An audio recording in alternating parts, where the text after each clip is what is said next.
Hello friends, எல்லோரும் எப்படி இருக்கீங்க? கண்டிப்பாக நல்லா இருப்பீங்க நம்புகிறேன். இதில் நான் என்ன பேச போகிறேன்னு பார்த்தீங்கன்னா, சௌந்தர்யாக்கு ஏன் கிளாப்ஸ் வரல அப்படின்னு ஒரு டாக் வந்துச்சு. இது சௌந்தர்யாவே வந்து கேட்டு அவங்களே கொஸ்டின் கேட்டு அவங்களே கிளியரும் பண்ணாங்க அப்படின்னு சொல்லலாம். ஸோ அதுக்கு முன்னாடி நம்ம சேனல் ஃபஸ்ட் டைம் வரவங்க சப்ஸ்கிரைப் பண்ணுங்கள். உங்களுக்கு வீடியோஸ் பிடிச்சதா லைக் பண்ணுங்கள், உங்களுக்கு பிடிச்சவங்களுக்கு ஷேர் பண்ணுங்கள். இதில் பார்த்தீங்கன்னா, சௌந்தர்யா எழுந்து நிற்கும் போதே கிளாப்ஸ் வரும் எப்பயுமே. அதை அவங்களுமே நிறைய நிறைய எக்ஸ்பீரியன்ஸ் பண்ணியிருக்காங்க, அதை ஃபீல் பண்ணியிருக்காங்க. அப்படின்னும் போது இந்த வாட்டி ஜாக்லின் எழுந்து நிற்கும் போது செம்ம கிளாப்ஸ் வருது. அவங்களுக்கே ஒரு மாதிரி ஷை ஆகிடுது. என்னடா நம்மளுக்கும் எவ்வளோ கிளாப்ஸ் வருது அப்படிங்கிற மாதிரி ஒரு 2-3 வீக்ஸாக வருது. அந்த ரெட் கார்பெட்டுக்கு அப்புறம் அவங்களுக்கு அந்த 2-3 வீக்ஸாக கிளாப்ஸ் வருது. அவங்களாலே அவங்க நம்ப முடியல. பட் ஆனால் அதே சமயத்தில் சௌந்தர்யாக்கு வர கிளாப்ஸ் குறைஞ்சிடுச்சு அப்படின்னும் போது இதை வந்து ஒரு மாதிரி கொஞ்சம் பூசி மழுப்பி சௌந்தர்யாவே வந்து ஹோஸ்ட்டுக்கிட்ட கேட்குறாங்க.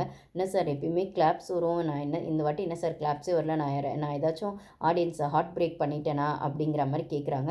அப்போ உடனே வந்து சேது சார் ஆடியன்ஸை பார்த்து கேட்டோடனே அவங்க வந்து அவங்க வேறு யாருக்கும் கொடுத்துட்டாங்களா அவங்க ஹார்ட்டை அப்படிங்கிற மாதிரி ஒரு ஒரு போடுறாரு.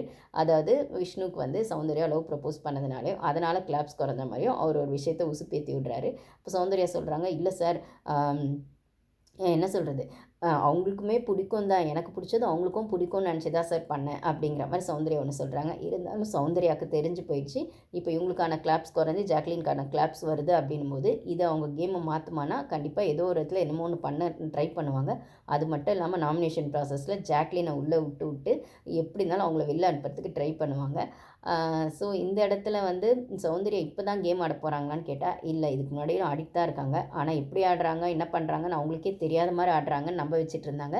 இப்போ ரொம்ப ஸ்டடியாக தெளிவாக ஆடுறதா இப்போ வந்து இந்த ஆங்கிளுக்கு நம்மளை நம்ப வைப்பாங்க அப்படிங்கிறது தான் உண்மை. அடுத்து வர நாமினேஷன் ப்ராசஸ்லலாம் கண்டிப்பாக ஜாக்லினை வந்து சௌந்தர்யா நாமினேட் பண்ண தான் போகிறாங்க அப்படிங்கிறது இதில் வந்து நல்லா தெரியுது. இதே இடத்துல வந்து என்ன சொல்கிறது, இன்னொரு பக்கம் வந்து அருண்ன்ற ஃப்ரைடே எபிசோடில் பார்த்திங்கன்னா, விஷாலும் வந்து அன்ஷிதாவும் பேசினதை நம்மளால் பார்க்க முடிஞ்சுது. அதாவது போன வாரமே வந்து விஷால் வந்து அன்ஷிதா போயிடுவாங்க அப்படின்ற மாதிரி யோசிச்சு தான் அந்த பிரேஸ்லெட்லாம் கொடுப்பாரு. இந்த வாரம் நான் போயிட்டால் கூட நீ வந்து இருந்து கேம் ஆடுங்கிற மாதிரி ஒரு மோட்டிவேஷ்னல் கொடுப்பாரு அன்ஷிதாவுக்கு. அதே சமயத்தில் வந்து அவர் இன்னொன்று சொல்லுவார், தர்ஷிகா பற்றியும் சொல்லுவார். தர்ஷிகா கூட நான் வந்து நீ போக மாட்டேன்னு தான் நான் சொல்லுவேன். பட் ஆனால் இந்த இடத்துல அருணை விட அருணுக்கு அப்புறம் வந்து நான் வந்து லைஃப்பில் வந்து யாருக்கா ஒரு பிரச்சனைனா வந்து நிற்பேன்னு சொல்கிறது அடுத்த ஆள் நீயாக தான் இருப்ப. ஸோ வெளில போனதுக்கப்புறம் வந்து நீ என்ன மறந்துடாத அப்படிங்கிற இடத்துலலாம் ரொம்பவே ஒரு மாதிரி சொல்லுவார். என்ன சொல்கிறது, அது லவ்வா ஃப்ரெண்ட்ஷிப்பா எதுவுமே அவர் பண்ணுறத எதுவுமே பேசுகிறதே புரியாது. இல்லை புரியாத மாதிரி தான் பேசணுன்றதை ஒரு ஸ்ட்ராட்டஜியே வச்சுருக்காரு. அப்படி இருக்கிற பட்சத்தில் வந்து அன்ஷிதா கிட்ட அதை அவர் சொல்லுவார். அதே மாதிரி உனக்கு வந்து ஒரு லைஃப் பார்ட்னர்னு சொல்ல மாட்டார், ஒரு மாதிரி பூசி மழுப்பி உனக்கு டிசர்விங்காக வர்றதுக்கான உனக்கான டிசர்விங் ஆள் வந்து இன்னும் பெட்டர் ஆளை நீ டிசர்வ் பண்ணுறதுக்கான எல்லா விஷயமும் உனக்கிட்ட இருக்குது அப்படிங்கும்போது ஆர்னவ தான் சொல்கிறாருன்னு புரியுது. ஸோ பழசெல்லாம் தூக்கி போட்டுட்டு புதுசாக வந்து நீ வந்து பார்க்க ஆரம்பி, புதுசாக வந்து புரிஞ்சுக்க ஆரம்பி அப்படின்னும்போது விஷாலை கன்சிடர் பண்ணணும் அப்படிங்கிறத அன்ஷிதாவுக்கு ஃபீட் பண்ணுற மாதிரி தான் இருக்குது. இது என்ன மாதிரி ஒரு டர்ட்டி கேம்னு எனக்கு புரியவே இல்லை. இது எல்லாத்தையும் கேட்ட அன்ஷிதா எதுவுமே பதில் சொல்லலை. அதே மாதிரி இவர் சொல்வார், வெளில போனால் நீ மறந்துடுவேன்னு தெரியும், ஆனால் மறந்துடாத அப்படிங்கிறதையும் சொல்கிறாரு. ஏன் மறந்துடுவாங்கன்னா ஆர்னவ் பார்த்தோன்னே மறந்துடுவாங்க அப்படிங்கிற மாதிரியும், மறந்துடாத பழசை தூக்கி போட்டு புதுசாக கன்சிடர் பண்ணு அப்படின்னு சொல்கிற இடத்துல அப்போது தர்ஷிகா என்ன ஆனாங்க அப்படிங்கிற ஒரு கொஸ்டின் ஒன்று வருது. இல்லை தர்ஷிகா வெளிலலாம் வந்து விஷாலை பற்றி பேட்டி கொடுத்து கிழிச்சிட்டு இருக்காங்க. இது தெரியாமல் விஷால் ஒன்று உள்ளே பண்ணிகிட்ருக்காரு. சரி, ஓகே, இப்போ அன்ஷிதா எவிக்ட் ஆகிட்டாங்க, அதனால அவர் எதிர்பார்க்கல, எவிக்ட் ஆகிட்டாங்க. இப்போ நெக்ஸ்ட் என்ன பண்ணுவார்னா சௌந்தர்யா கிட்ட வருவாங்களோ அப்படின்னு தோணுது. அதுக்கேற்ற மாதிரி இப்போ 2 குரூப்பாக உள்ள ஃபார்ம் ஆயிருக்கு. அன்ஷிதா எவிக்ஷனுக்கு அப்புறம் 2 குரூப்பாக ஃபார்ம் ஆயிருக்கு. இதில் அருண் பெருசாக குரூப்புக்குள்ளே இல்லை அப்படின்னாலுமே பேருக்கு வந்து அந்த அந்த பக்கம் தான் உட்கார்றாரு.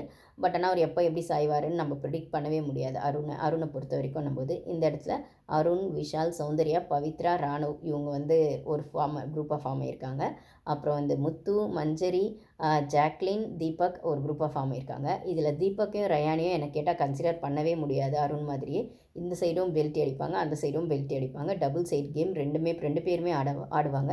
ரயானை கூட ஏதோ ஒரு இடத்துல நம்பிடலாம், பட் ஆனால் தீபக்கை நம்பவே முடியாதுங்கிறது தான் என்னோடய ஒப்பீனியன். இதில் சொல்கிறது ஆளே பார்த்தீங்கன்னா உள்ள தீபக் தான் வந்து 2 குரூப்பாக ஃபார்ம் ஆயிருக்கு போலன்னு சொல்லி விடுறதே தீபக் தான் சொல்கிறாரு. ஆனால் அவர் 2 குரூப்லேயும் உட்காந்து பேசி 2 பேர் விஷயத்துலையுமே என்ன கண்டென்ட் வேணுமோ அதை கலெக்ட் பண்ணிக்கிட்டு இவர் ஒரு கேம் ஆடுவாருங்கிறத தான் அவர் ஃபஸ்ட்லேருந்து பண்ணிகிட்ருக்காரு. ஸோ வந்து இது ஒரு பக்கம் போயிட்டுருக்கு. இந்த இடத்துல வந்து அருண் ஃப்ரைடே எபிசோடில் இன்னொன்றும் நடந்துச்சு. என்னன்னு பார்த்தீங்கன்னா, நான் வந்து இப்போ சாட்டர்டே, சண்டே, ஃப்ரைடே 3 நாளுக்கான எபிசோடில் என்ன நடந்ததோ ஒரு ஃப்ளோவில் கோர்வையாக சொல்லிடுறேன். ஏன்னா ஒன்னோட ஒன்று டச்சோடவே இருக்குது அப்படிங்கிறதுனால அந்த கோர்வையிலேயே நான் சொல்லிடுறேன். இந்த இடத்துல வந்து அருண் கிட்ட அன்ஷிதாவுமே கேட்பாங்க. ஏன்னா விஷால் வந்து இவ்வளோ சொல்கிறாரு இல்லைங்களா, வெளில போனால் மறந்துடாத, பழசை விட்டுட்டு அப்படிலாம் சொல்லும்போது அருண் கிட்ட வந்து ரகசியமாக வந்து அன்ஷிதா கேட்பாங்க, விஷால் என்ன லவ் பண்ணுறாரா அப்படிங்கும்போது தெரியலையே அப்படிங்கிற மாதிரி அருண் சொல்வார். சரி நீ என்ன அப்படின்னு சொல்லி அன்ஷிதாவை கேட்கும்போது எனக்கும் தெரில அப்படின்னு. அப்போ அருண் சொல்வார், அப்படி ஒரு வேளை ஏதாவது இருந்தால் அது சந்தோஷப்படுற முதல் நாள் நான் தான், என்னால் எவ்வளோ ஹெல்ப் முடியுமோ நான் பண்ணுவேன் அப்படின்னு. ஏன்னா இவர் வந்து ஆல்ரெடி அருண் அர்ச்சனா ஒரு லவ் கண்டென்ட் உள்ளே போனாலுமே விஷ்ணு சௌந்தர்யா லவ்க்கு இவர் தான் ஹெல்ப் பண்ணார் அப்படிங்கிற பட்சத்தில் இங்கேயுமே ஒன்று பண்ணுவேன் அப்படிங்கிறாரு. ஆனால் எனக்கு ஒன்று புரியவே இல்லை. அப்போ தர்ஷிகா மேட்ரு என்ன தான் ஆச்சு? தர்ஷிகா பற்றி மோஸ்ட்லி சத்யா கிட்ட தான் வந்து விஷால் பேசியிருப்பார். ஆனால் அது ஊருக்கே தெரிஞ்சிருக்கும் விஷால் அப்படி பண்ணுறது சரி தப்புங்கிறத மாரி யாருமே அவருக்கு அட்வைஸ் பண்ணலை. இப்போ இது ஒரு ரூட்டும் போகுதுன்னும் போது இது ஏன் அட்வைஸ் பண்ணலைன்னு எனக்கு புரியவே இல்லை. ஒரு நல்ல ஃப்ரெண்ட்ஸ்னால் அதை தப்பு சரி எடுத்து சொல்லணும். அது அங்கே யாருமே சொன்ன மாதிரி எனக்கு தெரியல. சீனியாரிட்டி பிரகாரம் தீபக்கும் எடுத்து சொன்ன மாதிரி தெரியல. ஏன்னா தீபக் வந்து அன்ஷிதாவுக்கு க்ளோஸ் அப்படின்னும் போது தர்ஷிகாவோட கேம் மட்டும் அஃபெக்ட் ஆச்சுன்னு சொன்ன தீபக் வந்து வேறு மாதிரி போயிடுச்சு, உங்கள் கேம் 200% இல்லைன்னு சொல்லி கார்னர் பண்ணும்போது அன்ஷிதாவுக்கு ஒரு நல்ல அண்ணனா இல்லை அன்ஷிதா ஒரு நல்ல அண்ணனா இவரை பார்க்குறாங்கன்னா இந்த இடத்துல நீயும் டைவர்ட் ஆகி போயிருக்க, உன் கேமை நீ ஆடு, இல்லைனா விஷால் கிட்ட நீ உனக்கான கேம் ஆட வந்திருக்கன்னும் போது அதை கான்ஷியஸாக இருன்னு ஒரு நல்ல அட்வைஸை ஒரு அண்ணனாக ஏன் கொடுக்கல அப்படின்னு எனக்கு தோணுது. மேபி இது வந்து அவரோட இஷ்டமாக கூட இருக்கலாம். பட் ஆனால் ஒரு சீனியர் சிட்டிசனாக ஒரு என்ன சொல்கிறது, ஒரு ஒரு சீனியர் ஆளாக அங்கே இருக்கார் அப்படின்னும்போது அவருக்கு பிடிச்சவங்க கிட்ட பேசுகிறதையாவது அது ஒரு ஒரு ஹானஸ்ட்டோட பேசணும் போது அந்த இடத்துல அன்ஷிதா கிட்ட அவர் ஒரு நல்ல அட்வைஸ் கொடுக்கல அப்படின்னு தான் எனக்கு தோணுது. அதையும் மாரி இந்த வாரம் அன்ஷிதா எவிக்ட் ஆனது ஒரு வகையில் அவங்களுக்கு நல்லது தான். விஷால் கிட்டேருந்து விஷாலோட ட்ராப்லேருந்து அவங்க எஸ்கேப் ஆகிட்டாங்க. வெளில போய் அவங்க கிளாரிட்டியோட அவங்களோட லைஃப்பை லீட் பண்ணுவாங்கன்றது யதார்த்தமான உண்மை அப்படின்னு தான் நம்ம வச்சுக்கணும். ஏதோ ஒரு வகையில் பிக் பாஸ் டீம் வந்து அன்ஷிதாவோட என்ன சொல்கிறது, அவங்க கேம் ஓரளவுக்கு நல்லா ஆடினாங்க அப்படிங்கிற ஆங்கிள்லேயே அவங்க பாசிட்டிவ் ஷேட்லேயே வெளில அனுப்பிட்டாங்க.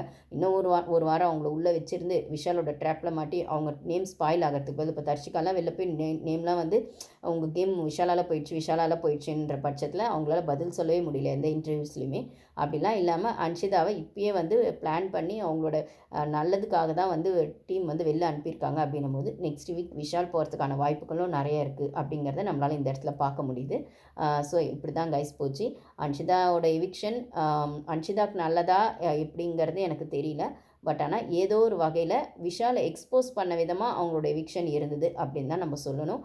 ஏன்னா அவங்க இந்த வாரம் போயிடுவாங்க அப்படிங்கிற இடத்துல அன்ஷிதா போன வாரம் பிரேஸ்லெட் கொடுத்ததாகட்டும், இந்த வாரம் நீ வந்து நான் போயிடுவேன் அப்படின்னு சொல்லி விஷால் வந்து தன்னை வெளில போகிற மாதிரி காட்டிக்கிட்டு அன்ஷிதா கிட்ட அந்த சொன்ன விஷயம் அதெல்லாமே வந்து இப்போ அன்ஷிதா வெளியில் போய் பார்த்தாங்கன்னா அவங்களுக்கான எது சரி தப்புன்னு ஒரு புரிதலில் அவங்க வருவாங்க அப்படின்னு எனக்கு தோணுது. ஸோ ஏதோ ஒரு வகையில் அன்ஷிதாக்கு இந்த எவிக்ஷன் நல்லது தான் அப்படின்ற மாதிரி தான் எனக்கு தோணுது கைஸ். ஸோ ஃப்ரைடே எபிசோட்லேயும் சரி, அதுக்கப்புறம் சாட்டர்டே எபிசோடில் ஃப்ரைடே எபிசோட் போட்டதும் சரி, மோஸ்ட்லி விஷால் அன்ஷிதாவது ஒரு 2 நாள் ஃபுல்லாக வச்சு காட்டியிருப்பாங்க. அவ்வளோ காட்டிட்டு எங்கே அன்ஷிதாவோட எவிக்ஷனை வந்து விட்டுருவாங்களோ அப்படின்னு நினச்சதுக்கு பரவாயில்ல, எவிக் பண்ணிட்டாங்க. இதுக்கு மேலே விஷால் என்ன கேம் யாரை வச்சு ஆட போகிறாரு, சௌந்தர்யா வச்சு ஆட போகிறாரா இல்லைனா பவித்ரா வச்சு ஆட போகிறாரான்னு தெரியல. நம்ம வெயிட் பண்ணி தான் பார்க்கணும். ஆக மொத்தம் ஒரு உருப்படியான கேம் ஆடலங்கிறது ஊருக்கே தெரிஞ்சு போயிடுச்சு. ஆனால் ஏன் விஜய் டிவி இன்னும் உள்ளே உட்கார வச்சுருக்காங்க அப்படிங்கிறது புரியல. Thank you guys.